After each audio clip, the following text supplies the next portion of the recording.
I had a question about a product that I think some people used a lot for the first time, maybe last pruning season, which was Alene or Spur Shield.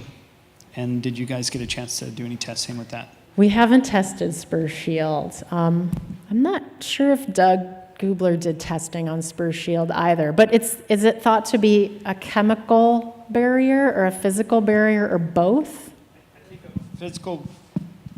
I think part of it is that it is a physical barrier. Okay. Like a paint? Is it like a fine paint of some sort? I think you can spray on or apply it, but it's supposed to create several barriers that can be kind of washed away. But I'm sure there's something to do with the oil or the kind of the Alene that has some kind of natural properties to be a fungicide.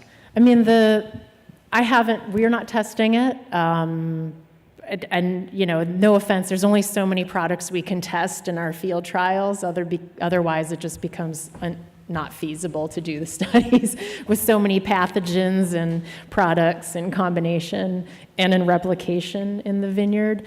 But if it's labeled for use against trunk diseases, then they had to have done some sort of trial for efficacy that was replicated in space and in time and on more than one cultivar. I mean, those are the pesticide regulation rules for getting something registered, right?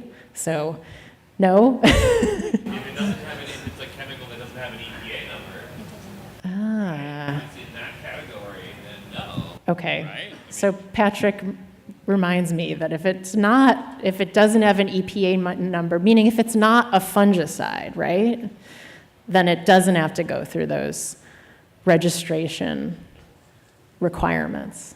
Okay.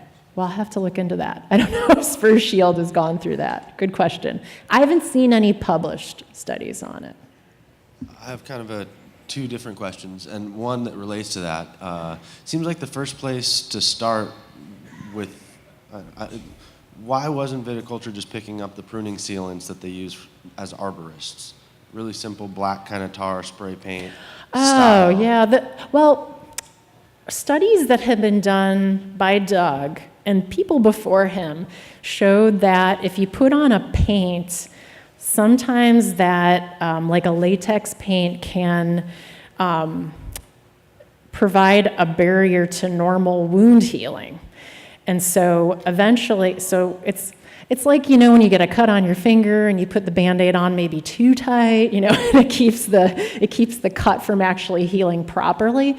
Well, the deal with the paint is it could keep the the wound from healing properly, and then eventually it cracks.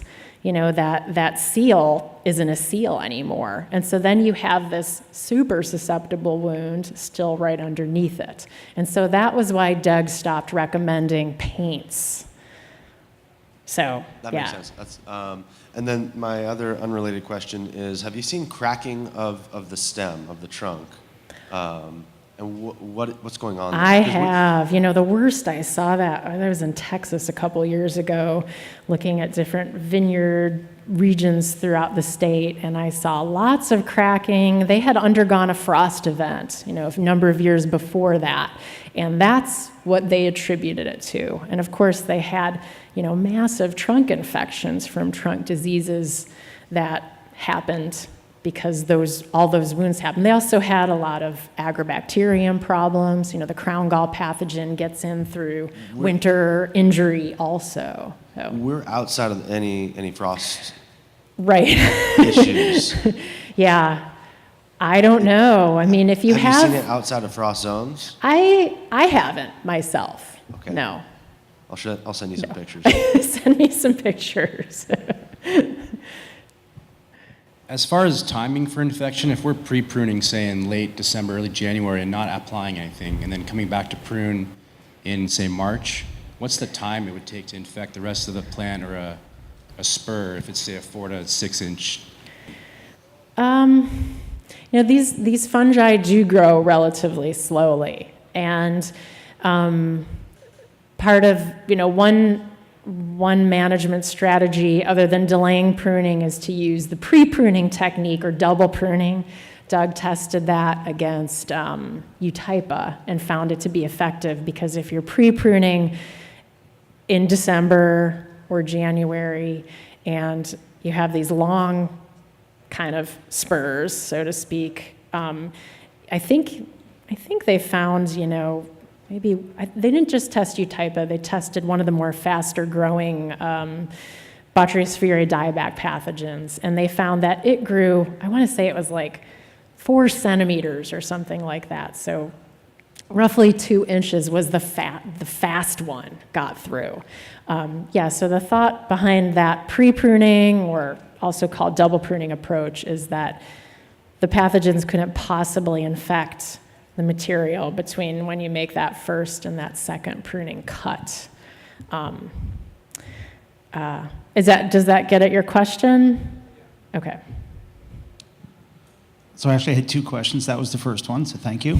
The second one is, if in a lot of the general ecological literature, there's a lot of studies about how complex fungal communities, especially like in old growth, are actually suppressive, or really suppressive, to pathogenic fungi. Do you have any insight as we move towards higher levels of organic matter and develop more complex fungal communities in our vineyards, if that might have some sort of either prophylactic or even curative effect? That's a good question. Certainly there's lots of other fungi in colonizing wood other than trunk pathogens, and there's some that we know are not pathogens. There's others that we know are biocontrol. They have some biocontrol capacity, and then there's a lot we have no idea what they're doing in there. But I would say that creating good soil for good root growth and plant establishment can go a long way in addressing a lot of problems for vines, disease or not disease related. Certain diseases, that doesn't make a difference. But I would say, like, that picture that I showed you of the cross-section of the cutting with cylindrocarpon or the blackleg pathogens and the ESCA pathogens in it, that vineyard looks great now, and it's been 7 years. I can't explain it, but they put in good drainage tiles, and they put in lots of organic matter to make their soil, their heavy clay soil, not quite so horrible at the time of establishment, and they do everything they can to try to counteract that clay texture, which is a challenge that never goes away completely. But yeah, that seemed to help them with their disease problems in that one vineyard in Sonoma County. Does that apply to all the trunk pathogens? Maybe not. My gut feeling is that, these pathogens kind of accumulate over time and just work their way away at the permanent woody structure of the vine. And, just like we as humans, as we age, we get, bad knee, then you got the bad back and the bad heart, and, you accumulate problems, so do vines, and then they, at some point they just give up. So whatever you can do to kind of cut out those problems from the start, the better. This year I saw on more than one occasion what looked like to be measles from ESCA on the clusters pretty early, but which I assume was from all the rain we had, but there was no appearance of like foliage necrosis or anything. Right. So I'm just wondering. I've seen that too. Yeah, I've seen vineyards where they never saw the leaf symptoms, and then all of a sudden one year saw the fruit spotting symptoms. And, I can't explain that other than that the Europeans have this idea that ESCA tends to be worse when there's a rainy spring. So the growing season following the really rainy spring. I mean, there's a number of grape growing regions in Europe where they always have rain in spring. It's more in spring than it is during the winter time. But when it's really severe, that's when they think there's a greater level of symptom expression for ESCA, whether it's the fruit spots or the characteristic leaf symptoms, or a combination of the two. And they've done a lot of studies, particularly in Italy, a little bit in Spain, a little bit in France, where they look at the fruit quality, so that fruit that has spots, or fruit on shoots with symptomatic leaves, whether the fruit has spots or not, and they find that that fruit never ripens up properly. And so they recommend to drop that fruit.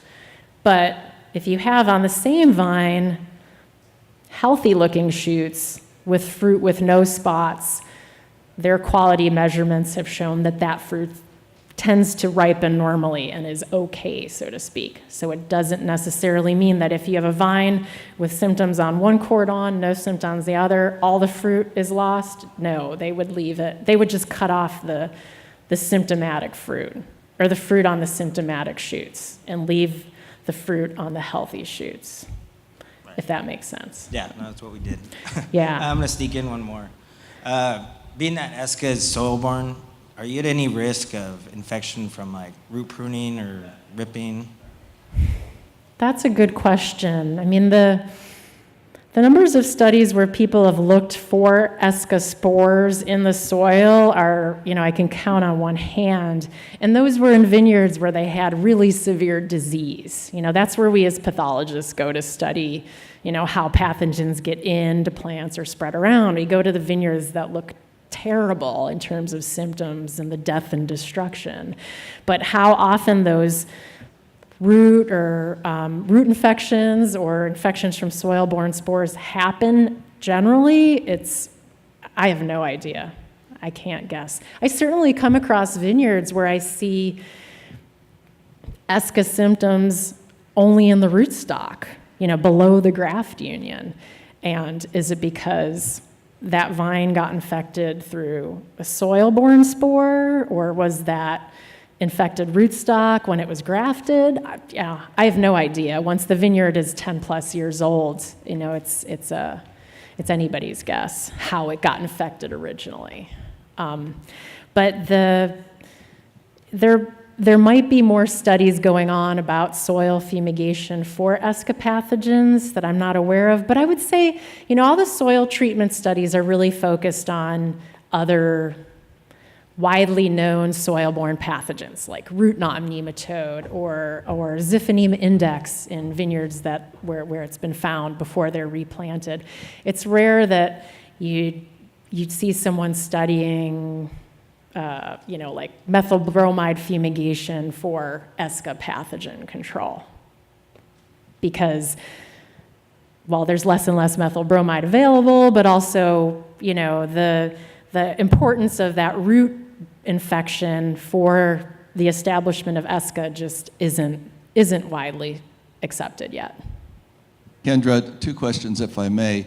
The first one deals with your area of focus and maybe with the other speakers. I'm over here. Okay. With the other speakers as well. Is there any possible advancement in the detection or the analytical methodology for these type of diseases where we can foresee, at a sooner stage of development? I would say that, most of the diagnostic labs can do a typical kind of culture-based approach. And that's relatively common. Using more molecular methods is less common. We worked, one of the projects we did with our grant we've had for the past 5 years was to develop a DNA sequence database for identifying these trunk pathogens, based on DNA evidence, not just culturing them. And we're working with diagnosticians around the US to get them to use that website more. It's kind of a field of dreams kind of approach. If you build it, they will come. That was our idea. That's going to be slow to develop. There's other molecular techniques that we can use as research scientists that are DNA-based. that give us some kind of like, oh, gee whiz, that's interesting. There's all those pathogens in those asymptomatic cuttings. But applying that to examining a lot of nursery stock before you plant it, they're worlds apart. And I don't know when they'll get closer together. I would say that, the culture-based approaches work, but there's a bit of a lag time. So if you get some plants and you cut through them and the center core of them is all black and decayed, and you send some of those to a lab, it's going to take them, if they're culturing things out, a couple weeks at a minimum to get an answer back to you. They could use some molecular techniques to try to identify those fungi based on the DNA that might be present in the wood, and that could be a matter of days. And then it's your call on what you want to do with those plants. Like I told one of my answers earlier, the picture I showed of the cutting that had blackleg and esca, that vineyard is thriving. So I can't say that every bit of infected nursery stock could establish an infected, sad, horribly diseased vineyard. That's still a question we can't answer. Okay, thank you. With that in mind, and it was partially answered by one of the other questions, but have you experienced, or is there studies or situations where if we could optimize or maximize the optimization on cultural practices such as irrigation, nutrient management, even though it doesn't eliminate the inevitable, but it prolongs the life of the vine, redevelopment of the block or the vineyard? Have you seen instances where that's been successful? I mean, certainly minimizing, like this year in particular, when I saw a lot of blackleg, we had, because of the record rainfall, I saw vineyards that had gone through 3, 4, 6 weeks of the growing season in standing water. The roots were, there was a foot of water in the vineyard. That's going to cause a problem. It doesn't matter if there's a pathogen there or not. So whatever you can do to minimize those types of, just bad growing conditions for vines, that's going to help them. And those were vineyards that had virus problems, a little bit of scion rooting, and thus they had phylloxera problems, and they also had blackleg, and they died. Vines died from it this year. So I think getting vines established healthy, watering them properly, not stressing them too much is, it's going to help in some cases, but you can only control so much, We had record rainfall this past winter, so you do your best, but you can't control everything, like the fires we just had a few weeks ago. Okay. Black leg, black foot, same thing, correct? Slender Right. carpin. Same fungus. It's horrible here and worse in Santa Barbara this year. And I'm curious, there are a couple of FRAC 3 fungicides that you can apply, you can inject, that one of them is marketed as controlling cotton root rot, and I've heard rumors that people are using it to control phytophthora in trees. Is there a chance that it might be effective on slender carpin? And if we're killing root fungus, armillaria? Yeah, I know some people who worked on the cotton root rot studies with, I think it's called Top Guard, and it's not registered as Top Guard here. It was in Texas, where cotton root rot's also called Texas root rot. It's a fungus we don't have here. It seems to be mostly around Texas and Oklahoma, and it's associated with certain alkaline soils. I've kind of looked into using that for managing armillaria root disease on stone fruits, which are very, very susceptible to that disease. I don't know if anyone's tested it on blackleg or blackfoot. That's a good question. But people have tested the phosphorus acid products. Yeah, phosphite. They've tested that on blackleg and blackfoot in grape. And it does seem to be effective. in those. But it's not a one-shot deal. You know, it's like those infections are there, they don't go away. You'd have to apply it each year. You know, putting it on once might not be enough. Sure, rime is, I mean, it's like $15 an acre to apply, and so if you could get some mildew protection while you're combating various root fungus, it seems that's a good, yeah, that would be great, right? Thank you. Okay. All right. Thanks, everyone.